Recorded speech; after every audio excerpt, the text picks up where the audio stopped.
Hello, folks. Welcome to the Reason RX podcast. Back again. Hope you're doing well. Today, we're going to talk about something important to the human animal, to health, to athletics, to education. We'll focus on athletics, but remember it's important for cognition, attitude, thinking, like in the book Spark by Dr. John Rady. Good book. I'll put a link in the show notes. There's a lot of research about how exercise movement helps us think better. It helps lower behavior problems in schools. It helps people focus, have a better attitude, learn better. So while we're focusing on the athletics, remember why we're doing that. Very important. Some elementary schools might want to take away recess. Unfortunately, that's happening nowadays. In part, there's liability stuff. In part, it's thinking that if we spend more time studying, the grades will go up. But that's based on, I think, people have different ideas. But some of that, a lot of it, all of it is based on the idea that we're linear systems. So with a little more increment of studying, we can do a little better on tests. But that's an invalid idea. We are nonlinear, dynamic, biological feedback systems, rational animals. Not necessarily, of course, people aren't all rational in the sense of like being good, but, moral, but in our basic nature, the way our mind works, it's like a reasoning mind, at least metaphysically, even if someone doesn't practice it so well. But we're nonlinear and dynamic, and there's feedback, so we need to get that exercise in. Take away some time from studying and exercise, and that'll actually help you do better. Or with sleep, we can't spend more time studying and expect grades to do better if sleep is compromised. There's all this nonlinear feedback stuff going on, so when we sleep, we do better. But let's dig in. So today we have the athlete, coach, ex-pro athlete, humorist, podcastist, nutritionist, everythingist, Brad Kearns, joining us to talk athletics, exercise, movement, what we can do to do better. High school athletes, everyday people, schools. Would you say hi, Brad? Michael, it's a pleasure to be on. I Thank love you. that setup. We have so many important topics to discuss. That aspect of getting the students exercising is near and dear to my heart. I used to run a nonprofit program called Cool. Running School, and we'd come into elementary schools and put on this exciting day of athletics, distance running, sprinting. We'd race and time people and have them aspire to reach the fitness gram standard. You might be familiar with the old presidential fitness standard, but they have research showing that they want kids to have a baseline level of competency in endurance exercise, aerobic exercise. And we'd put on an obstacle course in the afternoon, and it was all exciting with bells and whistles. And then we'd, leave and go to the next school, and we'd visit schools 3 or 4 times a year. But we were trying to instill the importance of outdoor physical activity. And the program went really well for a long time. And we served, about 5,000 students a year in the different elementary schools. But you notice that if you're not, dramatically emphasizing it on a regular basis with cheerleaders on every campus that really believe in fitness and live a healthy, fit lifestyle, things have a way of slipping through the cracks. And if the teacher in the individual classroom is not, highly devoted to these ideas and this, emerging science that exercise is directly correlated with cognitive function. They have research from the Kaiser Family Foundation that the test scores and the physical fitness are directly correlated. And so the unfit kids also perform poorly in the classroom. So there's all this compelling evidence that kids need to move throughout the day, but the academic pressures get in the way. the lack of belief systems shared by the adults in their lives get in the way. And of course, digital stimulation technology, the ability to be entertained indoors in a sitting position all day long, has really destroyed the physical fitness of American youth. In California, the research that we cited for FitnessGram, 40% of the population fails the basic bare minimum standard of can they complete a mile in a Wow. reasonable length of time, such as a brisk walk. Hmm. And Wow. that's almost half the population is completely unfit.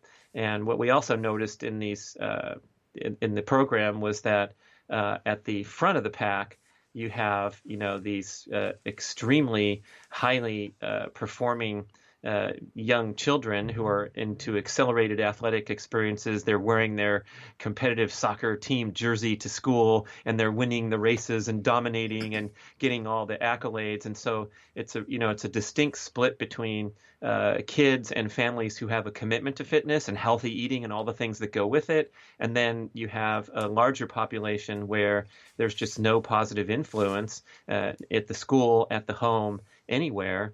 And it's pretty tragic because you can see this divergence happening where only a small percentage of the culture is escalating in our commitment to healthy eating, exercising, and reading the great books that you cited, and shopping at Whole Foods Market and the natural foods market that have alternative products from the crap that we've been shoved down our throats by the large food conglomerates. And we need to kind of pick up the pace and get more people on board with basic commitment to healthy living, not super duper athletic or traveling on your soccer team or your volleyball team and doing that crazy stuff. And if that's their route, that's fine. But just to get outdoors and move a little bit. And so that's I'm glad to give a little spiel about that because I saw it firsthand just how real and tragic this is. And then the stats of childhood obesity correlating with adult obesity talk about liability. You mentioned the word liability. They don't want kids falling and scraping their knee and suing the school. But the big liability is raising an unfit population, and the True. healthcare costs of that are tremendous. True. Amen. And maybe to tie it even more, I mean, that's already tied, really made real, brought home. People can see that in the modern situation to the current situation. 16 December 2020, at least for those of y'all listening around now, we're in COVID quarantine. You look up that, one reason, or I shouldn't say a reason, a factor that affects people getting it and suffering from it and people dying is vitamin D status. And that's an effect in our culture. If you get outside, as you say, it's outdoor physical activity, not just physical activity, hiding from the sun, hiding from the electromagnetic spectrum we're made to be in, from gravity and everything. Get outside, fresh air, in nature, sunshine, etc. Cold exposure sometimes. But get outside, exercise, you get the vitamin D, your vitamin D status will be better. If you do get COVID, you're going to fight it better, and you're much less likely to die. There's even stats on that. People can look it up. I'll try to put links in the show notes if I remember. Maybe I need to write that down in the email. But there's a much lower rate of those things being in ICU or dying if your vitamin D status is up, and that means getting outside. And you mentioned the diabetes, obesity, things like that. There's also a strong correlation, if not causation, involved in people dying from COVID and comorbidities. So these chronic diseases that come about from unfortunate aspects of our culture that lead to bad lifestyle, bad diet, bad movement practices, these lead to the chronic diseases which make us more at risk of getting COVID and really being affected by it. So thank you.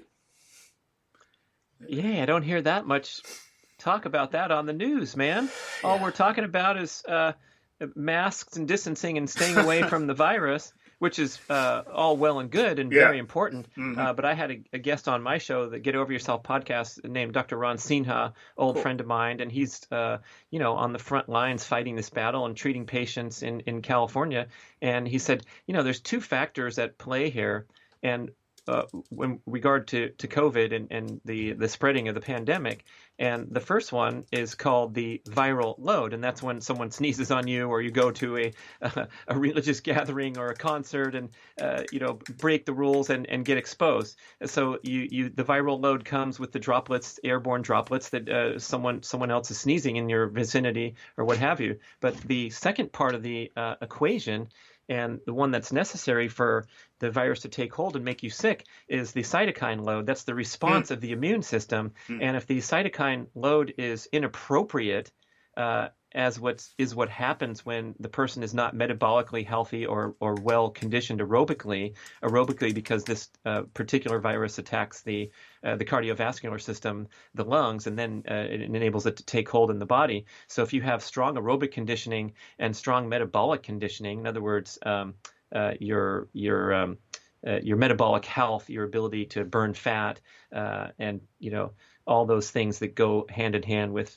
diabetes, obesity, things that show adverse metabolic conditioning. If those two things are strong, your chances are far better. And of course, we aren't two medical experts here debating the various severities that happen. It seems somewhat to be random at times, but I think basically we have to protect ourselves in every way possible, and one of them is getting outdoors.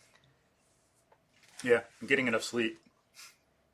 Yeah, I mean the leaders have done they fought a tough battle.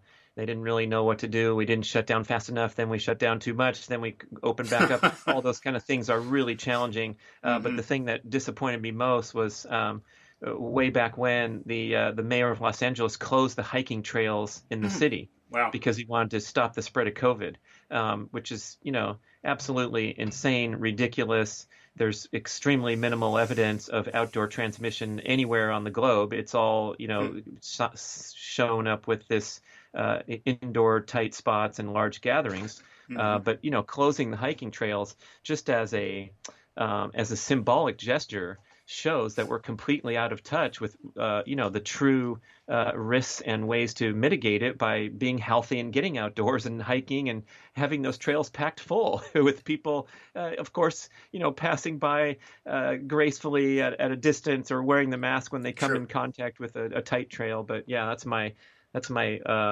rant on that. Yeah. Agreed.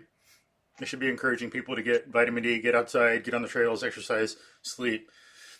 And I'll put a link in the notes so folks know.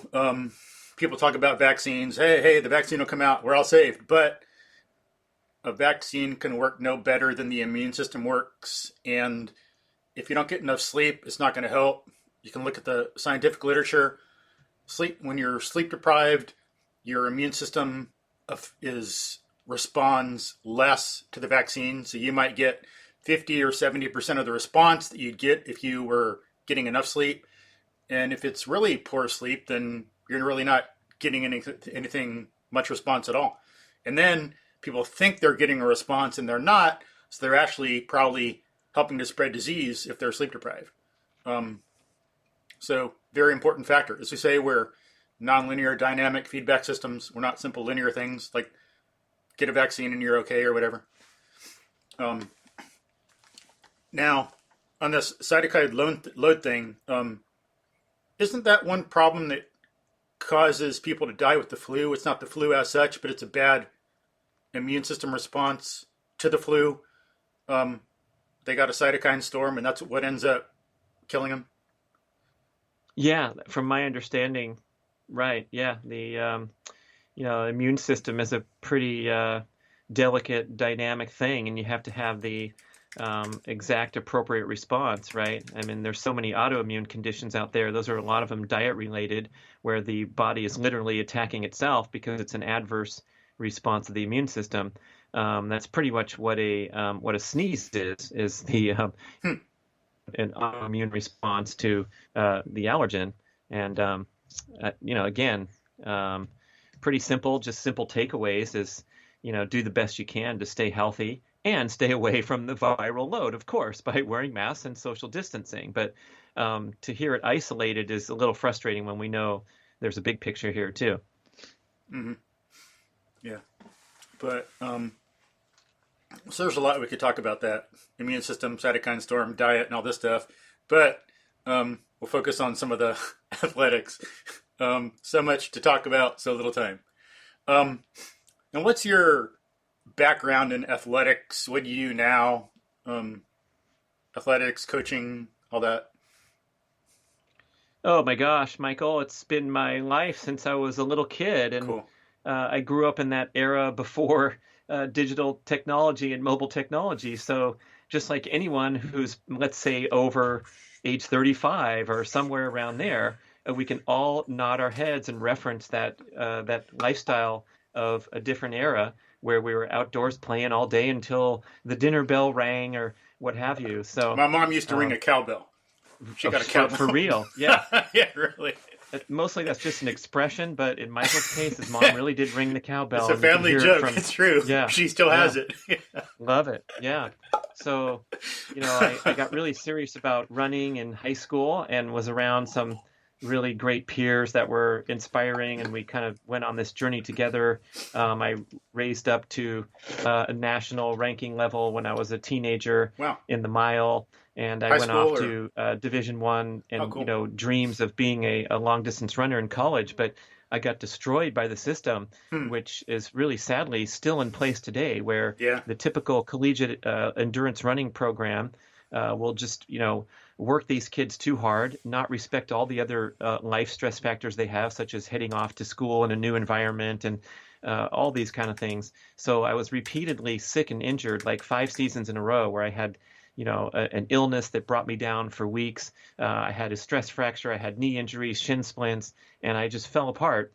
And Wow. that was, my first turning point as a young person to reflect further on, what I was doing with my competitive intensity and my desire to win and compete and do the best I could. And I was so motivated and focused and driven and dedicated. And I'd get up and I'd do whatever, the coach said. But then, falling apart and shaking my head and being disgusted with the whole experience, I realized that you have to get smart. You have to have a big picture perspective where you are Cool. focused on healthy dietary habits, sleeping habits, balancing all forms of stress in your life, not giving in to peer pressure and the negative competitive vibes that go on a lot of times in large training groups where you're trying to out macho the other person and try to express your ego demands instead of keeping your ego in check. So that was a nice starting point for a different journey when I discovered the sport of triathlon when I was still in college. And I loved it. I was better adapted to it than running because there's less stress on the body. And I really enjoyed, trying to build my competency in the other events of swimming and biking. Of course, I had the running down, but I wasn't running as much. And so I wasn't getting injured because I was pedaling my bike all day, which is not predicting of injury. Same with swimming.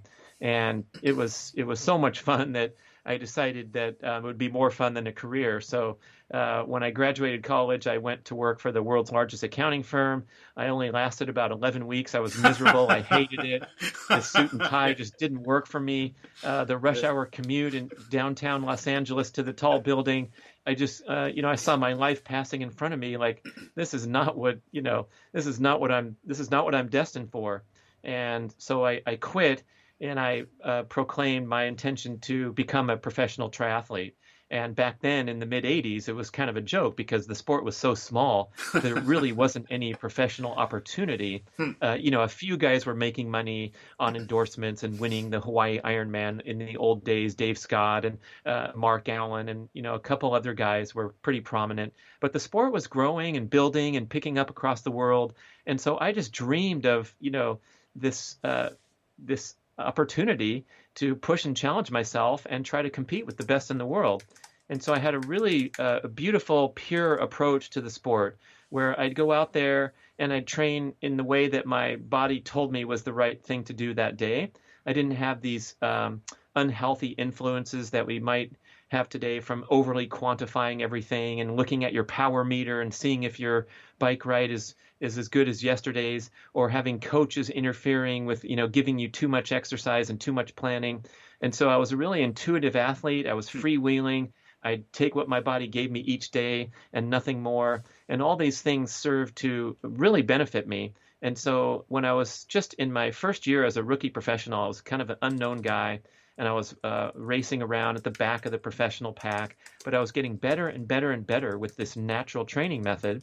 And then at the end of my first year on the pro circuit, I went to this huge race at the end of the year, and I upset the two top-ranked guys in the world out of nowhere. And so when I Cool. crossed this finish line, it was a crazy experience because I was just in my own world all day during this race. I wasn't worried about competing with these guys because they were so much better than me that I didn't even dream about it. But it was a really hot day out in the desert in Palm Springs, California, and all these people started to fall apart and pull over to the side of the road, and I was just going like a freight train. And when I got to the front, I ran like I stole something for the final 6 mile event, and it was, a life-changing experience.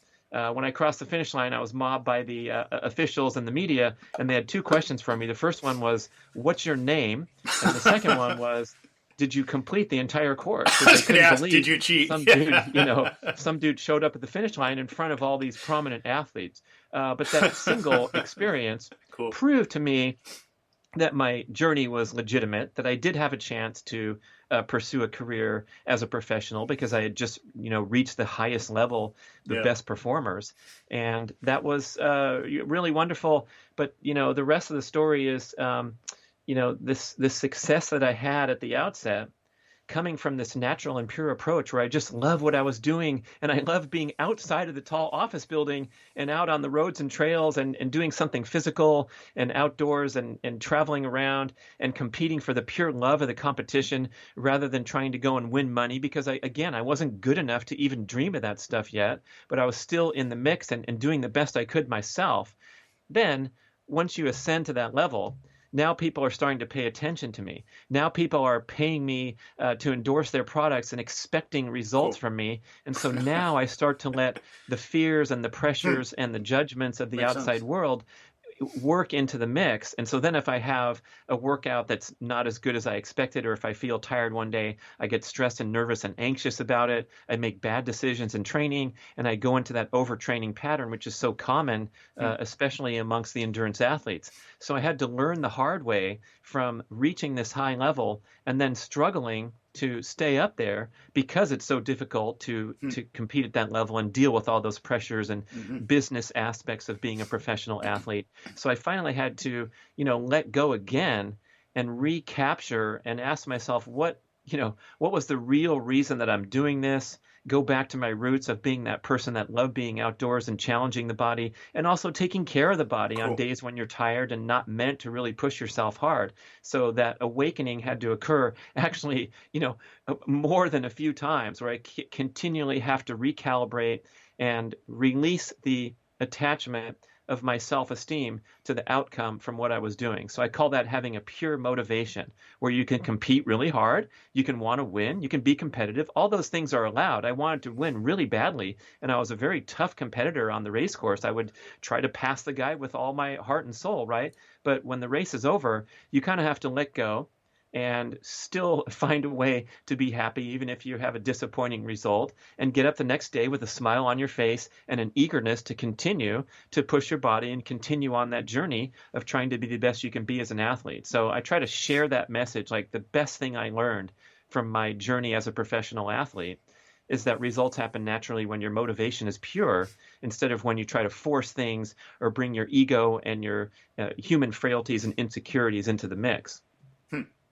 And I think something maybe in a similar vein comes up in comedy. I was reading something about that, how some stand-up comics, it's so stressful for them because they want people to laugh, I think, and you got to kind of bare your soul in a way you might not in other things, because you're risking, people could boo you, and they will. They'll be disappointed, they'll boo you, or you can make them laugh. And I think in some cases, I don't know if that's actually the cause, but someone had a nervous, some famous comic, I think, had a nervous breakdown on stage because of something like that. But I don't know if it's exactly that. People have nervous breakdowns for different reasons. Maybe there was something else going on. But at least what I read, they were claiming that's the thing, the nature of being a comic that led to it. But still, I can see the stress in different people. Others report it, Steve Martin and other people, how stressful that can be. But yeah, when they release, like you say, just relax, let it go. You can't let that get to you. Then you'll be better off on stage and off stage, or performing and not performing Yeah, athletically. I like that analogy. I'll go with the comics analogy. Yeah, Dax cool. Shepard has a really popular podcast, Armchair Expert. He's an actor, and he said that same freeing feeling of going into auditions and not giving a crap about whether they give him the part or not, and realizing like this is me. You may like me for this role, and you may not, but I'm going to bring the heat and be the best that I can be myself. And I think same for anybody in any competitive setting or any high pressure setting. And the common public fear, the number one fear of Americans is speaking in public, right? And getting up and Yeah, giving a presentation. And of course, I've done, hundreds of those in my life. So cool. I feel like it's not something that makes me nervous or that I just relish the opportunity and I look forward to it and I have no problem doing it. Of course, that comes from experience. But I think for everybody,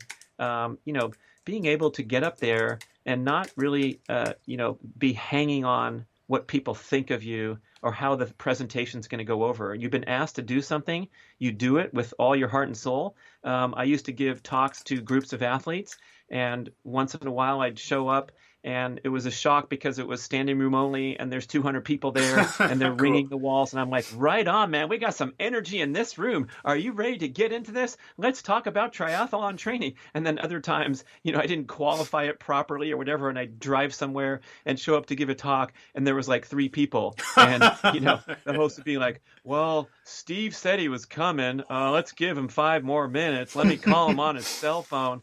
And I'd sit down with that group and I'd be like, you know what? We are really going to have an awesome experience here because it's going to be super interactive because it's such a small group. So I look forward to the benefit of this occasion this evening, just as I do when I walk in and get the standing room only crowd and all the electric energy and the thing that gets you pumped up on stage. But when there's 3 people there or 10 people, I'm like, hey, pull up a chair. Let's get closer here. Let's Cool. get in a circle. And why don't you start by introducing yourself and we'll go around and it'll just be a different experience. So I learned not to judge the number of people in the room, the value of the presentation. Because if you can change one life in that small group or True. someone, walks away with like, you know what, I'm going to change my approach thanks to what you told me, and I'm going to preserve my health and improve as an athlete. And our direct connection that night, which is maybe less enabled when there's 200 people there, I walk away with a smile and a sense of satisfaction. And that's a tough place to get to,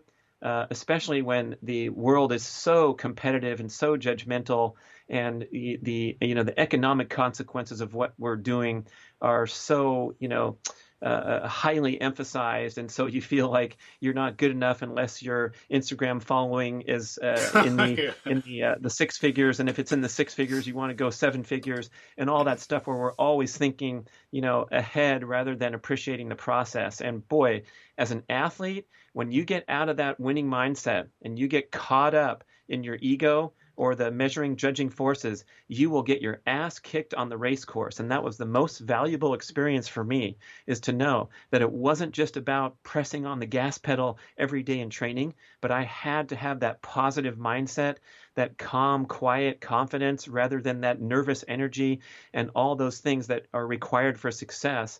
You have to sometimes get out of your own way and just say, hey, I'm just going to go for it, and not judge it so much and not be in so much self-judgment too. Yeah. And some of the stuff you were talking about before, let me ask, like, what was your mile time in high school and college? So in California, I made to the state finals in the mile. My best time was 4:19. Sweet. And when I was in Wow. Junior Olympics, the National Junior Olympics, I ran a 4:06 in the 1500 when I was Wow. 16 years old in the Wow. the youth division or whatever. That's not Cool. elite. And there were guys that had so much more talent than I, and were just so amazing in long distance running, that I was just someone who had some good success in high school, probably was, hoping to do better in college. But I think my calling really was triathlon because the complexity of doing the Hmm. three events, I Hmm. was really well adapted to that. Was state champion in the time trial in college on the bicycling team, and I Hmm. joined. And that very same year, my first year on a bike, I was able to pedal really fast and show that strength and that wattage output power that not a lot of runners can transition over Hmm. because Hmm. maybe they don't have the build or they just Yeah. can't adapt to a new sport really quickly. So people, you got to continue to find new competitive outlets. And what's interesting for me is that after my 9-year career as a professional, I retired when I was 30 years old. I was Hmm. fried. I was exhausted. It was Wow. a really arduous journey traveling around the world and doing that many races. But now into my adult life, I'm 55 now, so that was a long time ago, and my goals have completely transitioned over into things that are more, power and explosive oriented. So I like sprinting, Hmm. high jumping. I broke the world record, the Guinness World Cool. Record in speed golf for the fastest single Cool. hole of golf ever played when I was 53 years old. And I Cool. trained really hard for that. I'm a professional speed golfer, so we play this crazy sport where you keep score in a golf tournament setting, but they also time your trip around the course. So the players are running with a small little bag or just carrying a handful of clubs and actually moving very quickly through the 18 holes because the clock is on them. So you add your minutes and your strokes together Hmm. and you get your speed golf score. So you still have to play good golf, and it takes longer to hit the ball sideways all over the place. So the best players in the world, Scott Dolly, the world champions out of Houston. So you got to Hmm. look this guy up, man. Huh. He has open sessions for people that want to try speed golf and get exposed to this totally different sport than the slow going, uh, you know, uh, non-athletic sport that we all know that golf is. And so I've been enjoying doing that, and that takes some endurance. But when I broke this Guinness World Record, it was sort of a special offshoot event where the hole has to be a minimum length of 500 yards, but they have a clock, and it's just who can play the hole the fastest. And this record was held by a gentleman in the United Kingdom. I found the video on YouTube. His name is Steve Jeffs, Guinness World Record. You can find him setting the record. And I was captivated by, Hmm. this opportunity to formally apply to break a Guinness World Record. And I practiced really hard. And then I had a couple attempts, and it was just wonderful to do something that was so different from my triathlon Hmm. experience, which is all about Hmm. endurance and going for hours on end and training all day and just building up that aerobic engine. And now I feel like I'm a sprinter. I'm a high jumper. I'm ranked in the USA Masters 55 plus in the high jump. And, these require completely different training methods, Hmm. much more discipline and devotion to flexibility, mobility, balance, explosiveness, and not so much of that extreme endurance stuff that actually can easily turn out to be unhealthy due Hmm. to the extreme nature of it. Hmm. And so with the speed golf, there's one hole, many holes. How do you do that? So the proper speed golf tournament is just like a golf tournament where Hmm. you play 18 Hmm. holes and you keep score, but they also click the stopwatch when you start off on the first hole and they time your trip around the course. So when you finish your final hole, the 18th, your clock stops and they look how many minutes it took you to complete the course and how many strokes, and you add it together. So, for example, the best score I've ever had in a tournament, I took third in the California Professional Speed Golf Championships. I shot a 78 on a championship golf course in 47 minutes. Hmm. And I was carrying 5 clubs and moving. That's about 5 miles. So if you think about Huh. the pace we're Okay. running, you're running at a pretty good pace, but not too fast. We're not running like crazy because when you get to that shot, uh, you have to hit it straight. You take so much more time if you're in the sand trap versus on the green and putting and going to the next hole. So the winners, the top guys like Dolly, are shooting around par on a championship golf course. Hmm. Wow. Just like a pro level player, but running around with only a handful of clubs. And so The Hmm. sport has become, really refined and sophisticated. Not a lot of people do it, but the best guys in the world are really amazing athletes. And I'm right there, a little step behind them, because 78's a great score for me as a golfer. I can't do much better when I take all day, and I'm Hmm. moving pretty quickly. But I'm one of the older guys in the professional pack, and it's just so much Cool. fun to try to get better and better at this really bizarre sport that requires a whole bunch of disparate athletic skills. And same with the high Hmm. jump. When I was in high school, I was one of those skinny little runner geeks that ran in circles around the track. But for some reason, I was attracted to this wonderful and complex event, the high jump. I Hmm. wasn't any good. I would practice with the girls because the varsity guys were jumping, over their heads, 6 feet, 6'6", 6'8", and I just wanted to improve my technique, have some fun myself. I'd wander over to the high jump pit after we did our grueling workouts and, we're cooled down, and I wanted to do something else fun. And so anytime I've had a chance in my adult life, I was coaching the middle school athletes in track. So I'd demonstrate the high jump for the kids. And I just, wanted to get more and more into it, practice more and more. And so now it's like my main goal is to try to continue to improve on the Masters high jump competitions. And it's just it's something to keep me going. And I really am in favor of maintaining passion and competitive intensity throughout life. So just because I was an athlete 25 years ago and have all these stories and pictures on my wall, so many of us have that sort of experience where you had your day, you like to talk about back in the day. Yeah, I could have played for UT, but my shoulder got hurt in practice and that was it. And everyone's got a story and a background and memories, and we're working off of that rather than what's going on in present day. So I feel like all of us can benefit from keeping that little edge going for the rest of our life and having something that wakes you up in the morning and gets you excited about training and being physical and setting a goal and trying to get better, even if it's something silly like my speed golf story or doing Masters high jump. I mean, I'm not in front of a packed stadium of cheering fans, and it has no comparison to, let's say, winning a big race on the professional circuit where I'm on ESPN and I'm getting a big giant check that, on the award stage, and it seems more important and all that. But to me, it feels the same as competing in the national championship back in the day. It feels the same now when I hop the fence and sneak into the empty high school Yeah. stadium to practice the high jump in front of Cool. nobody. And when I clear the bar, you can see me on YouTube. I have a few high jump videos up there, but on one particular one, I clear the bar and I let out this scream, and it was just this primal scream. I didn't Cool. even realize I did it until Huh. I'm watching the video, and I'm just so excited. And there's so much intensity to my goal of jumping over this silly bar. But I mean, it's magic when you can get something like that and cultivate it and keep it going no matter what. Even if you're working with, a body that doesn't quite work as well as it did when you were 25, there's still something to be said for pursuing goals and pushing your boundaries. And it shows what's possible. I think some people think once you get over 30 or whatever, you can't really do anything athletically. You get all weak and whatever. But no, be the best you can be. Um, it's good for you. It's good for those you love. Good for those you care about. Um, as we talked about, makes you smarter, healthier. Sets a good example. Makes the most of life. So do it. Don't just give up.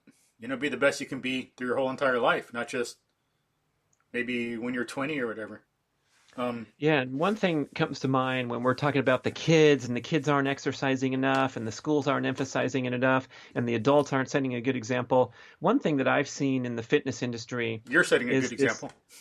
yeah, I Thank you. mean, some people are, Yeah. but what we see in the fitness industry is this emphasis on the extreme nature of fitness and the Hmm. struggling and suffering that's necessary to get fit, and the complexity. And this is all because people are selling products and services, and it's become industry full of hype and excess.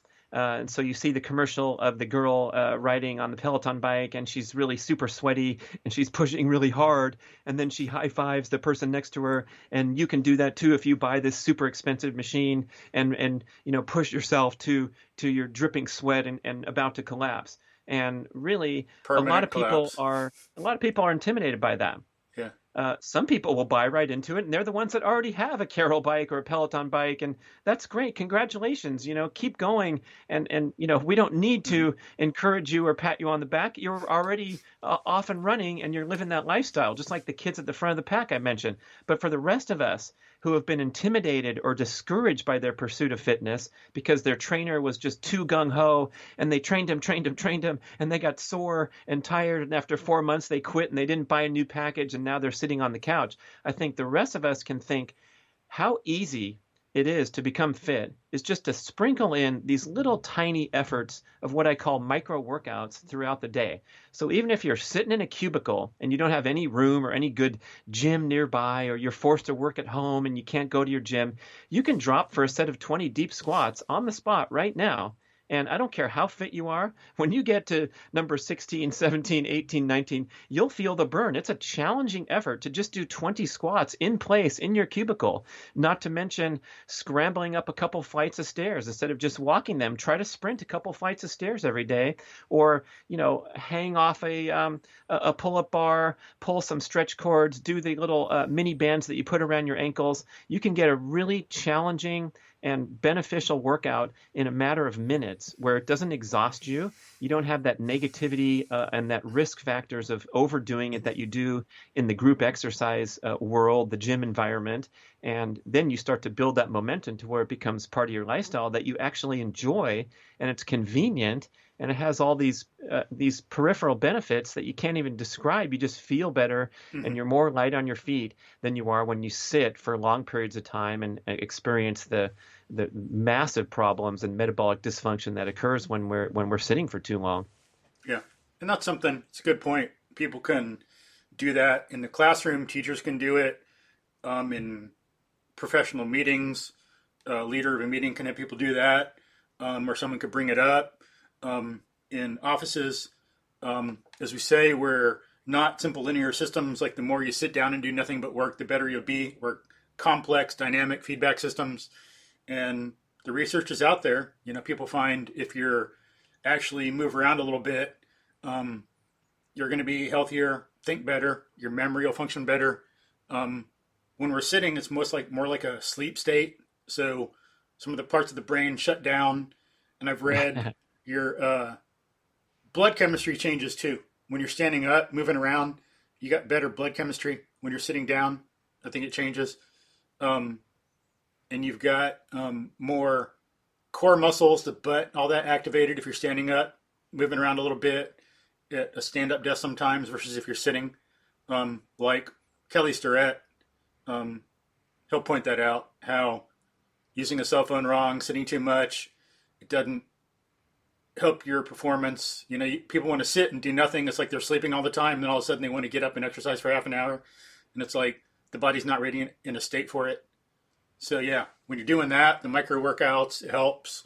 What other ways? Like, how would that help people? How could they do it? What are some suggestions you have for classroom or boardroom, parents at home, people at home? Yeah, thanks. I think there's two main objectives that are really simple and doable. And one of them is that we have to find ways to increase all forms of general everyday movement. The most prominent one is walking. So we have to find ways to walk more every single day.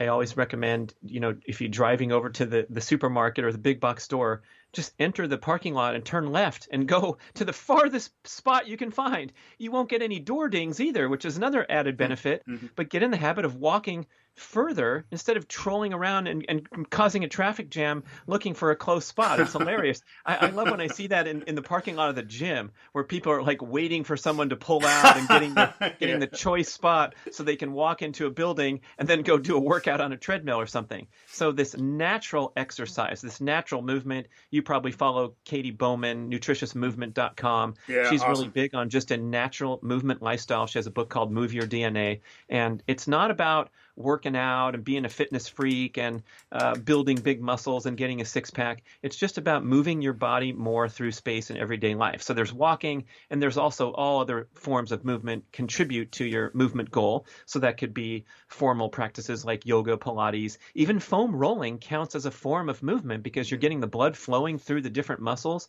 And so if you want to watch a show at night and relax at the end of the day, then do some rolling out with the rolling tube while you're engaging in, passive digital entertainment. But walking would be number one in that category. And the key thing about this objective, this regular movement objective, is that cardiovascular exercise contributes to this too, but we have to make sure that we're not doing it at too difficult of a heart rate. And most people in the gyms, most people on the roads of the world training for distance running are going a little bit too hard to have maximum health benefits. And they're drifting out of the fat burning zone and tiptoeing into the glucose burning, the anaerobic heart rates, where it's a little bit too fatiguing to, build your fat burning capacity, boost your immune function, and all these wonderful benefits that you get from cardiovascular exercise. So I'm going to say to most listeners, slowing down your cardio workouts and walking more will get you much fitter without the drawbacks of, doing it to excess and that struggling and suffering mentality that's been programmed into our minds in the fitness industry. Same with a group cycling class. You go in there, the music's blasting, the instructor's super enthusiastic and telling you to sprint to another top of another hill for the Tour de France. Okay, we have one more mountain to climb. You guys are doing awesome. But that overly stressful workout repeated too frequently can really trash your fitness and trash your health. Instead of doing the desired effect. So things should be easy and feel comfortable, and you're moving and moving. But then, like I said, there's a second objective here, and that is to push the top end and put your body under resistance load by performing explosive movement now and then. The best one is sprinting. Some people are limited in their, impact ability, impact trauma. So you can't be very well going out to the stadium now and running sprints, but you can certainly do low or no impact sprinting, such as sprinting on a bicycle or any type of cardio machine in the gym, or running up a hill or running up a staircase and counting that for your sprint, and eventually working toward being able to actually sprint on flat ground. That has wonderful benefits for bone density, fat reduction. There's nothing better for fat loss than even a short sprint workout is better than hours of cardio, and the science backs this up. So we want to do hard stuff that's short in duration, and then we want to do a lot of gentle movement. And so the explosive stuff, I'm also talking about resistance training, putting your body under some form of resistance load, whether it's weight machines or pulling the straps, even doing body weight exercises like lowering for that deep squat or doing push-ups. All that contributes toward your resistance training objective. And that will help us maintain muscle mass, which is correlated with maintaining good organ function as we age, delaying the aging process rather than letting it accelerate if we don't preserve our muscle mass and our explosive power. And so if you can just narrow your focus into those two objectives, boy, it's not strenuous. It's not going to wear you out like a commitment to group classes are, or, extreme training for the endurance events. And it's within reach of everybody. Mm-hmm. And yeah. And while this is something I think coaches should do, some of it's not their fault. The culture we live in, the education, the way they're trained, kind of the systematic stuff you're talking about earlier. If coaches would learn some of this, they'd be better off. Like, for example, someone I know who plays football at a top Division I school in the South, they don't program for sleep well enough or put enough distance and time between intense workouts. So, for example, he noticed that his leg strength was getting weaker. They work out too much. They don't hit it hard and then rest. So I forgot what he said, squat, leg press was actually going down through the weeks, not up, or keeping strong through the season. Someone I know at a high school, he did a PR, I think, in the deadlift. And unfortunately, this coach, instead of saying good job, he said, hey, do more. You just do a PR and then you want more, and then he blew out his back. So we got to be more careful about what we believe by some coaches. Yes, teachers and coaches for the most part, there's always the weirdos, but they love what they're doing. They're trying hard. However, there's some systematic things, some errors in thinking that we need to address and fix. So, yeah, some of those things you're talking about, I think would help coaches, athletes, teachers, individuals, parents. Parents can put pressure on coaches or athletes. We need more time to rest or whatever. Good. Yeah. It's their kid after all, not Yeah. the coaches.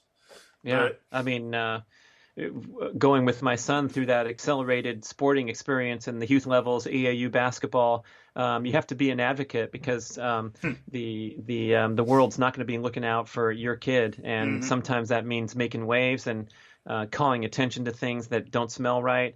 I remember there were fires in the area, and there was a stage 1 smog alert, and one of my kids' teams announced that the league said we're going to still try to play the games. We're going to try to squeeze in a few games, and I felt bad about it, but you kind of go with the flow and the momentum, and you're not going to let your team down. And everyone else says, okay, I guess the game's still on. We might as well go play. And my son was coughing for weeks after that, Wow. for weeks Wow. from inhaling that smoke. And then you realize, you do the research that, in a developing cardiovascular system is much more sensitive to pollution than an adult. An adult can choke that stuff out and do much better.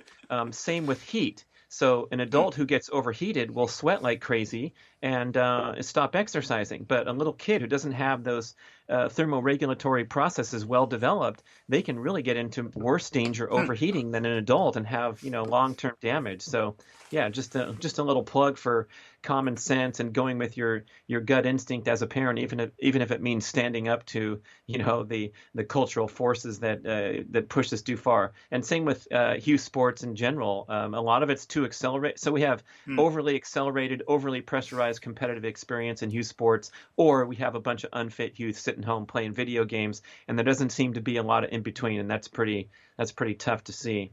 Yeah. Unfortunately, I got to start a class in 2 minutes. I hate it. Too much to say. Too much important information to cover still. Too good of a conversation. But everything's limited and finite. Thanks for having me, Michael. Everyone can come visit me at bradkearns.com, listen to the Get Over Yourself podcast. And it's been a pleasure. I appreciate what you're doing with the Reason RX. Keep it up. Thank you. Yeah, I'll put links to your stuff in the show notes for folks. Bye, everybody. Thanks for listening. All right. Awesome. Thank you very much, Brad. Appreciate it. All right.